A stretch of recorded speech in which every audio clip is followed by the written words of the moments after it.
Hello everybody, my name is Zen Okami from Essence of Zen. Today we're going to bring you a slightly different video for technology basis.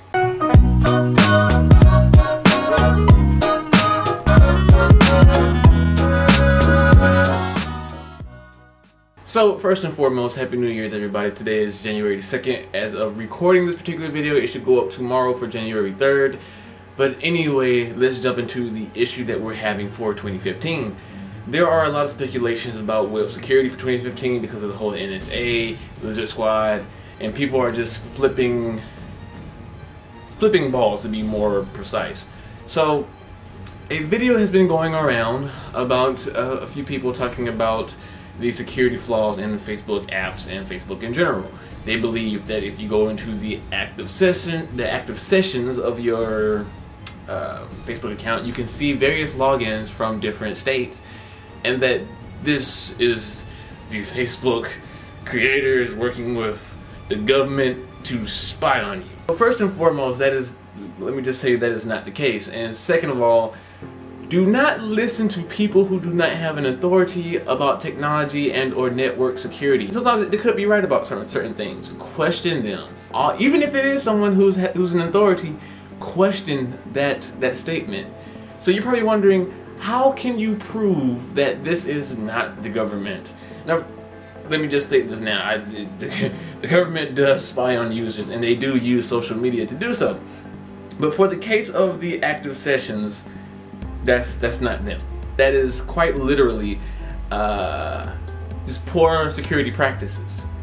Now, in these videos, people state that if you look at the permissions that are asked for, if you're on Android, I don't know about iOS devices, but with Android, when you update or you download the app, it tells you what permissions this app is requesting, whether it be your phone, your contact list, your microphone, speakers, photos, and all this other stuff. And people are just freaking out about it. So if you don't know anything about Android app programming, don't think that it is so obvious to what they're trying to do.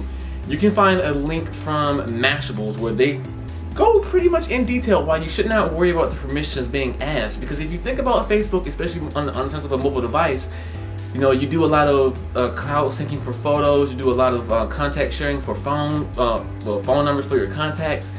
That's why those things bridge together. So I'm just going to have the link to the Mashables article detailing you about particular permissions and why you should not freak out. I'm not going to go into in detail about them because I want to go into detail about something else. I would like to add though, if you truly are that paranoid about the permissions being asked by your Android app for Facebook or any other app for that matter, then you should look into rooting your phone and installing an app core called Exposed. And Exposed is basically this core feature that you can attach modules onto that do whatever that module is supposed to do.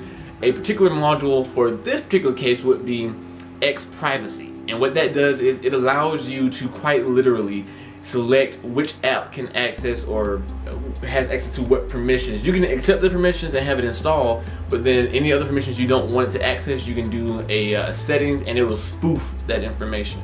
So there you go. So in terms of the active sessions, fear about people logging in from different states and how it is the government, I decided to go to two individuals that I know firsthand who are indeed an authority on network security, as in they have a degree in network security. They work in the field of network security. We'll be using an alias for both of them, though we're talking mainly about the specifically one. We're talking to Alpha, that's his alias he goes by, who's usually accompanied by O'Reilly, who you've probably seen in other videos about technology in 2014 that we've done when I talked with Lewis or anything, etc. So anyway, we went to Alpha and we proposed the possibilities of various mnemonics and various ideas of why your active sessions could be showing up as different things. Scenario / possibility number one is the rogue sessions are caused from the transmissions of data from the source through the network / gateways, because mobile devices usually send data through your IP, which is then it can go through various gateways that can actually come out of different servers located in different states, i.e. if you're under a Comcast type of service and the Comcast headquarters that's directing your traffic at the moment is in, let's say, Tennessee or South Carolina, then the IP of a certain data transmission will be located in South Carolina, where you could live in California, Georgia, or Florida. Or it could be the use of a third-party API or the third-party source where it's set up to the point where you use like you click a button on a website and it says, hey, post this to my Facebook, and then it authorizes and etc. It can use a third-party API that actually does like a login type of coding through the said API. And if that server is located somewhere else and you send data through there and they use the API to log in and then send the data to Facebook, then it will come up as a different state. Well, Alpha's reply to this is, and I quote, probably not, because it logs the source login IP address, not the data transfer while using Facebook. Whenever someone logs in, it tracks that IP and geolocates it. So simply put, that is likely not the case unless the API is to the point where it does use login credentials, which is highly not the case. The simple idea is when you log in to Facebook, not when you use it, but when you literally log in, that active sessions find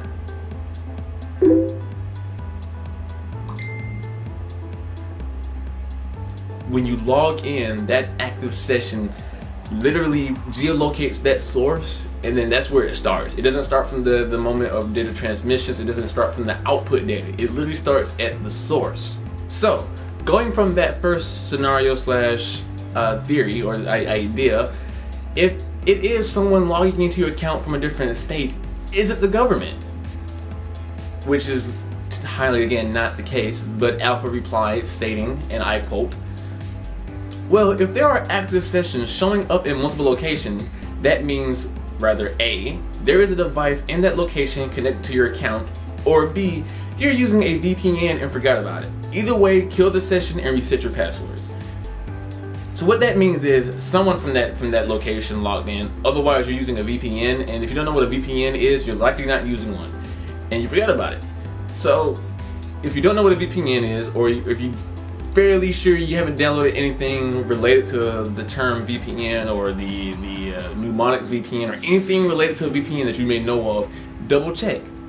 A VPN is basically a virtual private network, and it basically spoofs your location and runs your IP and your data trafficking through different. So in the simplest way I can put it, it basically fakes certain source information. It's quite not it, but I don't want to get into too much of a technical term about a video about Facebook security instead of VPNs. So the government doesn't need to be that messy or be that direct. They have other options to getting information from you, especially when you readily post things publicly anyway, but I digress. You are likely being hacked, or someone else is likely logged into your account. Me personally, I have not had any other active sessions from any other state other than Georgia of my location, except on New Year's Eve when I was, it said I was in Texas, but I was on my laptop, which utilizes a VPN, ZenMate VPN to be more precise, as well as CyberGhost. So for me, I've been safe. So if you've experienced this particular phenomenon where you have different states and you have no idea how or why, likely odds are you're not doing good practice for network security or even just normal web security. So we will actually be doing a video about how to securely lock in your private data, your private sensitive information, utilizing VPNs, two-step authentication, and much more. But until then, guys, until you watch that video about how to stay safe online, especially through Facebook and other social media outlets, we highly recommend that you change your password. Do not make it something so simple that anyone can guess it. Do not make it so simple that it only utilizes all lowercase and a few numbers, because anyone nowadays can make a simple password guesser, and it utilizes A through Z, 0 through 9, and they can pretty much easily find your password within maybe like 2 hours of searching, if they use the right algorithm for sorting. It's pretty cool. We'll probably do a video about that later as well.